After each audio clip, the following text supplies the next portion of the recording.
Hello viewers, welcome to my channel Herbal Medicine Chennai. இப்போ நிறைய பேருக்கு சளி இருமல் தொந்தரவு வந்து ஜாஸ்தியா இருக்கு. ஸோ இதுக்கு வந்து நம்ம ரெடிலி அவைலபிள் மெடிசின்ஸ் என்னெல்லாம் யூஸ் பண்ணலாம்னா இட்ஸ் a combination of ஒரு பொடி, ஒரு டானிக் அண்ட் ஒரு மாத்திரை. இந்த மாதிரி இந்த மூணையும் சேர்த்து, தட் இஸ் தாளிசாதி சூரணம் நான் ஆல்ரெடி என் வீடியோவில் போட்டிருக்கேன்.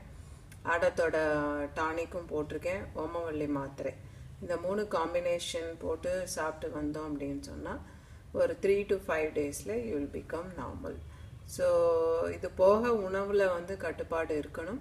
உணவில் வந்து நம்ம கொஞ்சம் சூடான பதார்த்தங்களை எடுத்துக்கணும். ரொம்ப கூலான ஐட்டம்ஸ் எடுக்கிறத தவிர்த்துக்கலாம். அப்புறம் இந்த சீசனுக்கு என்ன ஃபுட்டு எடுக்கணும் அப்படிங்கிறத பார்த்து அது கூட மெடிசனும் எடுத்தீங்க அப்படின்னு சொன்னால் சளி இருமல் வராமல் தவிர்க்கலாம். Thank you so much for watching my video. Please subscribe it.